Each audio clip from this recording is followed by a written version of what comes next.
नाज़रीन, रुपया पैसा में आपको खुशामदीद कहते हैं। जब से अरबों लेकर आए हैं तब से पूरी मईशत जो है वो एक तरह से रिवाइव होती दिखाई दे रही है। हर जगह जनाब तारीफ़ों के पुल बांधे जा रहे हैं, चर्चे हैं। जनाब इमरान खान साहब ने काम किया, बिल्कुल ये एक पॉजिटिव चीज़ है, मस्बत चीज़ है, इसको अप्रिशिएट करना चाहिए। पिछले दिनों में हुकूमत पर बहुत तनकीद की। मैं हमेशा यही कहता हूँ कि पैसा और दौलत हर ऐब छुपा देता है और यही हमारे यहाँ भी अप्लाई होगा, क्योंकि जब से इमरान खान साहब पैसे लेकर आए हैं सऊदी अरब से तब से जनाब उनकी तारीफ़ों के पुल ही बांधे जा रहे हैं और हर शख्स यही कह रहा है कि एक बहुत बड़ी अचीवमेंट है और ये एक अचीवमेंट है, लेट्स एक्सेप्ट इट। और हम अच्छी स्टेट्समैनशिप और अच्छी डिप्लोमेसी के ज़रिए जो है वो पैसे लेकर आ गए। अब आगे क्या होगा, किस तरह लौटाने होंगे, ये बात हम बाद में करेंगे। अभी तो हमारी मईशत का बहुत ही ज़्यादा बुरा हाल था और मेरे ख्याल इसकी ज़रूरत थी कि कोई ना कोई हमें पैसे देता। हम चाइनीज़ के पास भी गए, हमने कहा पहाड़ों से ज़्यादा ऊंची तुमसे दोस्ती है, समुंदरों से ज़्यादा गहरी दोस्ती है। उन्होंने कहा उधार लोगे तो रेट महंगा पड़ेगा। हमने कहा ओहो चलो दोस्ती काम ना आई, कोई बात नहीं, वहाँ से वापस आ गए। फिर हमने कहा IMF के पास जाएं, क्रिश्चियन लगार्ड के पास गए। हमने जाकर उन्हें कहा हमें IMF लोन देगा तो हमारी इकॉनमी रिवाइव हो जाएगी। उन्होंने भी एक पर्चा शराइत का हमें पकड़ा दिया, बड़ा ही मुश्किल था। फिर हमने कहा चलो किसी और की जानिब देखें। फिर मशरिक़ वस्ता की जानिब देखा, वहाँ पर पुराना दोस्त सऊदी अरब दिखाई दिया, बड़ी मुश्किल में है आजकल। हमने कहा चलो इन्हीं की तरफ हाथ बढ़ाते हैं और उनकी जानिब गए तो जनाब कुछ ना कुछ रिटर्न मिला। अब कहा यह जा रहा है कि यमन में सालसी का किरदार भी अदा करेंगे। आगे आने वाले दिनों के अंदर अंदर की बात बताऊंगा। अब let's enjoy till the party is on. जब तक पार्टी हो रही है तब तक एंजॉय करें, उसके बाद का बाद में देखेंगे। मेरे साथ बहुत ही अहम मेहमान आज शामिल है। गुफ्तगू होंगे जनाब अस्करी साहब जो कि साबिक मैनेजिंग डायरेक्टर PSX हैं और मार्केट की मौजूदा सूरत हाल जनाब वाला इस तरह से शो शुरू होने के पहले तक प्लस 425 पॉइंट्स यानी 425 पॉइंट्स का इजाफा, 39,696 पे मार्केट खड़ी हुई है। सर आपको वेलकम करता हूँ शो। शुक्रिया। बात यह है कि आपके चेहरे पर भी मुस्कुराहट आ गई, बिल्कुल जैसे हमारे सरमायाकारों को भी जो है वो ब्रीदिंग स्पेस मिली है। ज़ाहिर बात है इतने अरसे से बड़ी मार खा रही थी स्टॉक मार्केट, बड़ा बुरा हाल था, मैं आपको बताऊं, लोगों को समझ में नहीं आ रहा था। तो ये फ्रेश इम्पटस जो मिली है उसके बाद जो है लोगों में थोड़ा कॉन्फिडेंस बढ़ा है। कुछ अपनी राय दें, अब मुस्तकबिल में मार्केट कैसी दिखाई देती है? देखिए आपने जैसे अपने इंट्रोडक्शन में कहा कि पाकिस्तान के जो दो बुनियादी मसाइल हैं, यानी कि करंट अकाउंट डेफिसिट और बजट डेफिसिट, उसमें से एक के ऊपर जो पेशरफ्त हुई है सऊदी अरब के हवाले से, उसकी वजह से मार्केट के अंदर एक पॉजिटिव व्यू आया है। और अब इस $6 बिलियन की इन्फ्यूजन के बाद इन्वेस्टर ये समझना शुरू कर रहे हैं कि मौजूदा हुकूमत की इक़्तिसादी टीम जो है वो पाकिस्तान के जो दो बुनियादी मसाइल हैं जिसका अभी ज़िक्र किया, उसको हल करने के लायक हो जाएंगे। 2 महीने से इस हुकूमत के बारे में जो लोग तनकीद कर रहे थे उनको ये चीज़ नज़र नहीं आ रही थी कि हुकूमत ने अपने इन मसाइल को हल करने के लिए क्या लाहे अमल तैयार किया है। सऊदी अरब की विज़िट के बाद उनका जो लाहे अमल है वो अब इन्वेस्टर के सामने आ गया है और इन्वेस्टर का भरोसा इस चीज़ पर आ गया कि ये वाली टीम और इमरान खान की हुकूमत जो है वो इन मसाइल को हल करने के में कामयाब हो जाएगी। तो उसका पहला स्टेप ये हुआ जिसका तमाम अखबारात में और टेलीविज़न में कल से ज़िक्र हो रहा है। तो मैं नहीं समझता कि हम अपना टाइम उसी चीज़ के ऊपर लगाएंगे क्योंकि बहुत अहम बातें और भी हैं जो हम कर सकते हैं लेकिन ये जो 6 बिलियन के आमद है, जो कि 3 बिलियन का लोन है जो कि स्टेट बैंक में रखा जाएगा डिपॉज़िट, और 3 बिलियन की डेफर्ड पेमेंट जो है उसकी वजह से, और जैसा कि आपने अपने इंट्रोडक्शन भाई असल में बात सर ये है कि मेन एम ये था कि अगर क्रिटिसाइज किया तो अप्रिशिएट करना चाहिए, इसीलिए मैंने इस नहीं, चीज़ को नहीं, थोड़ा देखिए, रेस किया है। देखिए लोगों ने इतने दिन इतना क्रिटिसाइज किया, यकीन करें जिसमें मैं भी शामिल था, लेकिन अब अच्छा काम किया तो मैंने कहा अप्रिसिएशन से शुरू करें, वरना बातें तो और भी बहुत हैं। देखिए बात हो और रही भी है, बड़े गम है, बात हो रही है पाकिस्तान की इकोनॉमी की और स्टॉक एक्सचेंज की। इसमें आज के प्रोग्राम में या मैं इस हैसियत में नहीं हूँ कि मैं किसी को अप्रिशिएट करूं या किसी के ऊपर क्रिटिसाइज़ करूं। बात यह है कि जो बुनियादी हक़ाइक़ हैं जिसकी वजह से मार्केट मूव कर रही है, हम उसका तज़किरा कर रहे हैं। हाँ बिल्कुल ठीक है, और बुनियादी हक़ाइक़ यही हैं जिसका भी जिक्र। अच्छा, अब करना ये देखिए एक और काम भी हो रहा है स्टॉक एक्सचेंज की। जो इस वक्त आपने कल देखा 1500 पॉइंट की तेज़ी, और आज भी अभी मार्केट जो है वो तेज़ी में है। इसको सिर्फ इस कॉन्टेक्स्ट में मैं नहीं देखता कि सिर्फ़ और सिर्फ पाकिस्तान को $6 बिलियन की इमदाद या लोन मिल जाने से मार्केट के सेंटीमेंट में इतनी ड्रास्टिक चेंज, इतनी लॉन्ग टर्म चेंज आएगी कि इन्वेस्टर का जो ध्यान है या रुझान है या जिसको हम ट्रेंड कहते हैं, ये ट्रेंड चेंज हो सकता है या नहीं। क्योंकि ट्रेंड चेंज होने के अंदर बहुत सारे चीज़ें और भी हैं जिसका मैं चाहूँगा कि आप मुझे वक्त दें और मैं तज़किरा करूँगा। नहीं, इशारतन आपने बड़ी अहम बात की, लेकिन मैं इसको समझ गया हूँ, लेकिन ताकि आपके नाज़रीन हैं और जो स्टॉक मार्केट में अपना इन्वेस्टमेंट कर रहे हैं उनको उस कॉन्टेक्स्ट। चले मैं एक सवाल आपको इंटरनेशनल कॉन्टेक्स्ट में पूछता हूँ। मुझे ये बताइएगा कि बैनुल अक़वामी मंडियाँ जो हैं उस वक्त, मतलब ये कि इस वक्त उनका बिहेवियर कैसा है?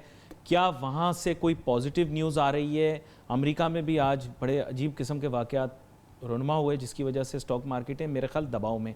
थोड़ा सा मैं चाहूँगा इसकी वजाहत। मैं आप इस बारे में बिल्कुल आऊँगा, लेकिन मैं ये चाह रहा था कि मैं इस कॉन्टेक्स्ट को क्लियर कर दूँ कि पाकिस्तान की तमाम तर माशी और इक़्तिसादी सूरत हाल जो है वो अभी तक बहुत टाइट है। अभी 2 मुल्कों में और जाना है, अभी IMF में जाना है। चाहे IMF में आप $6 बिलियन के लिए जाएं, this is very important and I want you to give me some time. बताएं। चाहे आप IMF में जाएं 6 बिलियन मांगने के लिए या 12 बिलियन मांगने के लिए या 15 बिलियन मांगने के लिए, IMF का जो हिसाब किताब है ये आपके इन्वेस्टर को, नाज़रीन को पता होना चाहिए। ये कोई आर्बिट्रेरी नहीं है। वो आपके स्ट्रक्चरल इश्यूज़ को देखते हैं, आपकी टैक्स टू GDP को देखते हैं, आपके जो लॉसेस हो रहे हैं कंपनियों में उनको आप कैसे रोकना चाह रहे हैं, जैसे कि स्टील मिल के लॉसेस हैं, या और आपके जो इकॉनमी में ज़ाया हो रहा है जिन चीज़ों का, उनको आप कैसे एड्रेस करेंगे? मैं इसकी वजाहत आपसे लूँगा। मुझे एक छोटी सी ब्रेक लेनी है। ब्रेक के बाद जब वापस आएंगे तो इसकी वजाहत भी लेंगे। इनसे अहम नुकात उठाए हैं कि बैनुल अक़वामी सतह के ऊपर अभी मज़ीद भी ऐसे लोग हैं जिनसे जाकर पैसे लेकर आने, उनकी क्या शराइत होंगी, जानते हैं एक छोटी सी ब्रेक के बाद।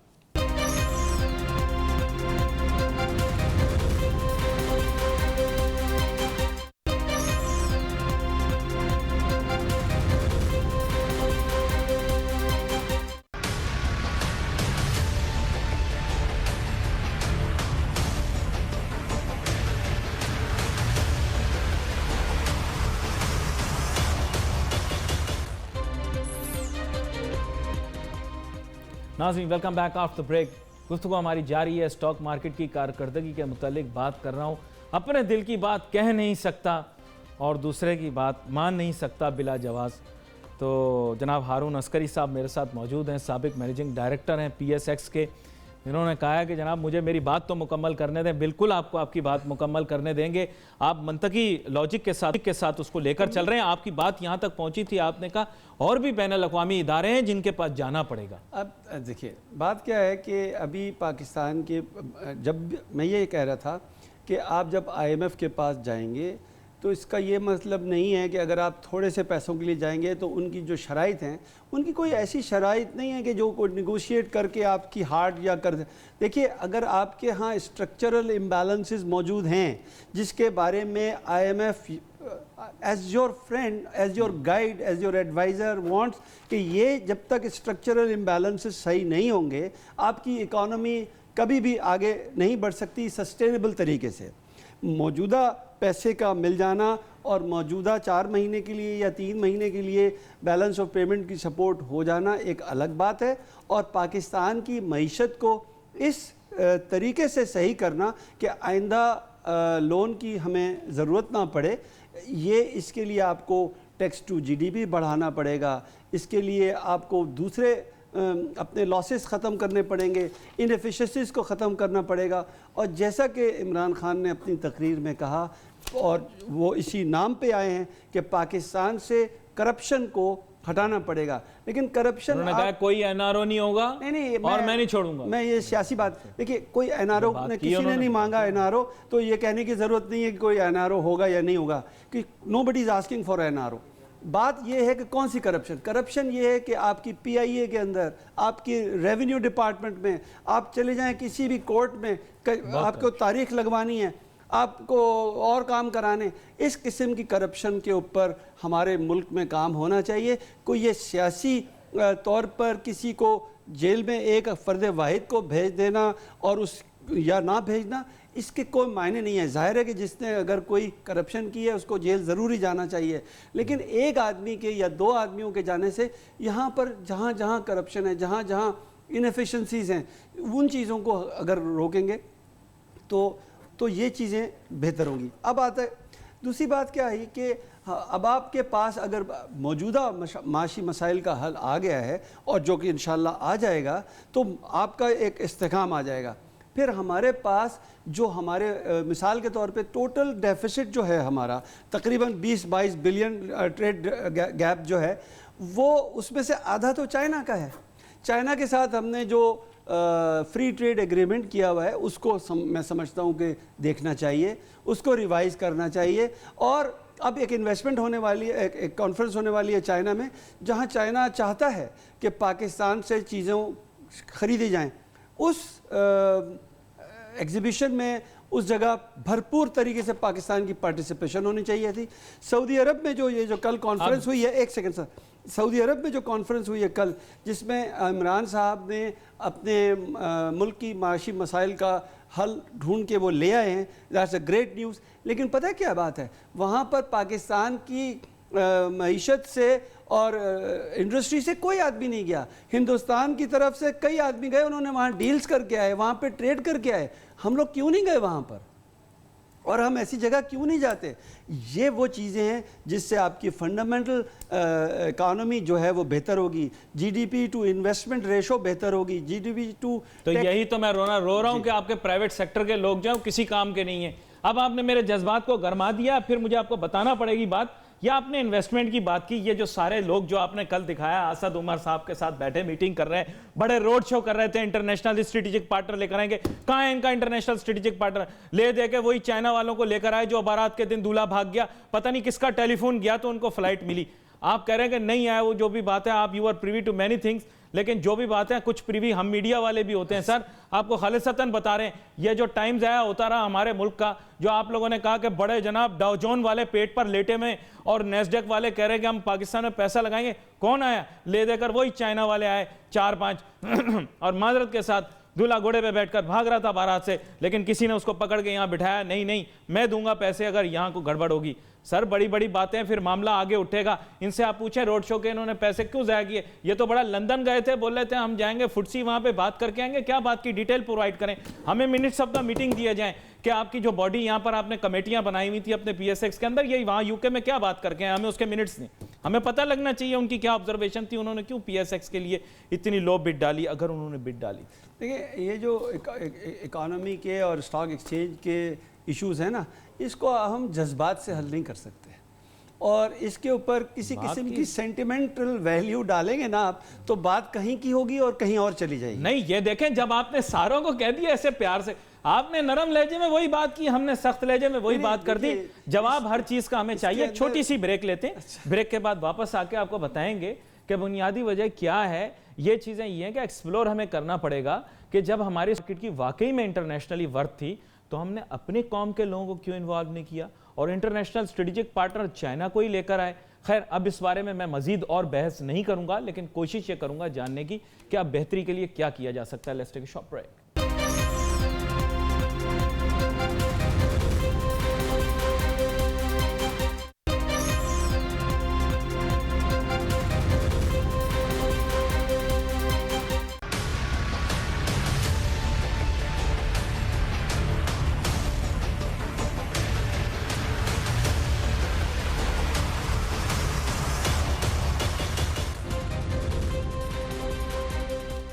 नाज़रीन वेलकम बैक आफ्टर ब्रेक। जब मैं बात किया करता था कि कैपिटल गेन्स टैक्स नहीं होना चाहिए, इसका ना कोई रैशनल है ना कोई लॉजिक है और दूसरों को देखकर कभी भी काम नहीं करने चाहिए। हमेशा हिंदुस्तान की मिसालें लेकर पाकिस्तान में कवानीन, टैक्सेस, रेगुलेशंस लाई जाती हैं और मैं हैरान होता था कि कैपिटल गेन्स टैक्स को हमारे ब्रोकरों ने, हमारे स्टेक होल्डर्स ने, तब के हमारे मेंबरों ने कैसे टॉलरेट कर लिया। आज वही बात अपने मुंह से जब वो कहते हैं तो हम कहते हैं वाह वाह वाह वाह वाह, चलो देर आए दुरुस्त आए। जनाब हारून अस्करी साहब, अब बात ये आपने देखा होगा ये मीटिंग जो हुई उसके एजेंडे में एक नुक्ता ये भी था कि कैपिटल गेन्स टैक्स, तो ये तो काफ़ी अरसे का रोना है। आप लोग भी काफ़ी दफ़ा जब आप इंतज़ामिया में थे इसरार करते रहे और भी रैशनलाइजेशन ऑफ टैक्सेस के बारे में बातें करते रहे। Is it not time that the government takes it seriously and now does away with things that are creating problems for business? नहीं, अगेन बिल्कुल ठीक है कि स्टॉक एक्सचेंज के ऊपर जो कैपिटल गेन टैक्स लगाया है, ख़ास तौर से 2016 के बजट में, और तो ये पहले था सिर्फ 2 साल के लिए, फिर इसको 4 साल के लिए किया और अब इसको फॉरएवर। तो मैं समझता हूँ कि ये स्टॉक एक्सचेंज के लिए सही चीज़ नहीं है, क्योंकि जो दूसरे एवेन्यूज़ हैं इन्वेस्टमेंट के, जैसे कि रियल एस्टेट है, उसके ऊपर जो है वो 3 साल के बाद कोई कैपिटल गेन नहीं है, और कैपिटल गेन रियल एस्टेट के पास जो है वो हमारी शरह से आधा है, तकरीबन 7.5%, हमारे यहाँ 15%।